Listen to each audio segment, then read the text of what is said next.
Heavy snow continues to fall. You're looking live at Muskegon, where there's already 10 inches on the ground, and we're not done yet. Good evening, everyone. I'm Brian Sterling. And I'm Susan Shaw. More than 50 schools are already closed for tomorrow, including Comstock Park, Kanawha Hills, and Rockford. We have team coverage showing you where the heaviest snow is right now and how it will impact your drive in tomorrow. We'll begin with Chief Meteorologist Bill Steffen. And some heavy snow this evening across much of the area. We've had reports of over an inch of snow in just an hour's time from Van Buren County, Kalamazoo County, parts of Berry County, and over toward the Battle Creek area as well. Look at that dark blue color you see all the way from the Indiana border up here along the lakeshore, all the way up toward the Mount Pleasant area. Right in here, it is snowing very hard right now. Roads snow covered and slick. As you can see, there's a little bit of a dry area developing out over Lake Michigan here, so it won't be too long until things tend to subside just a little bit. In another, about 2 hours or so, a little less than 2 hours, snow ought to diminish a bit in Kalamazoo. And if you're in Battle Creek, another 2 hours and 43 minutes.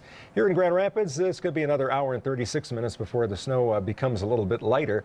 But there is still snow off to the west of us. If you take a look out here to the west, you can see the snow in light fashion extends back through the Chicago area, northeast Illinois, and into Wisconsin. So we've got probably till daybreak before that finally tapers off.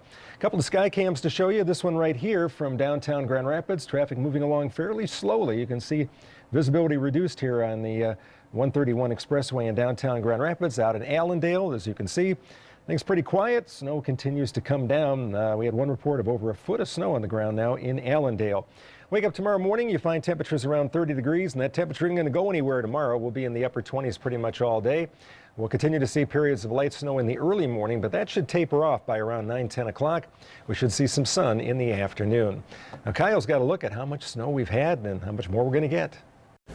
Hey, Bill, the good thing about this is that it hasn't been a big surprise for anybody. We've seen more than half a foot of snow, and that's what we've been forecasting for the last couple of days. This is what we have for totals so far. We already told you 10 inches in Muskegon, 7 inches for Grand Haven, Granville, and Cedar Springs, and then Holland, Grand Rapids, we're at half a foot here. Forest Hills around 5 inches and 4 inches so far in Ada. More snow on the way. So take what's already at your house and add a little bit more to it. By the time this all winds down, 2, 3, perhaps a few spots more, 4 more inches here overnight. That's a lot of shoveling to do.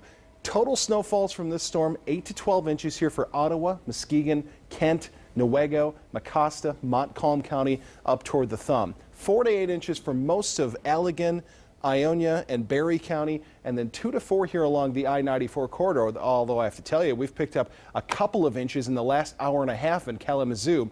We're not expecting that heavy snow to continue much longer, though. What you'll get for the rest of the night ought to be pretty light, 1 to 2 inches here as you head south toward the Indiana state line. That will easily put this as the biggest snowstorm so far this season, except for lake effect snowband areas for winter 2013. It's quite an event so far this season.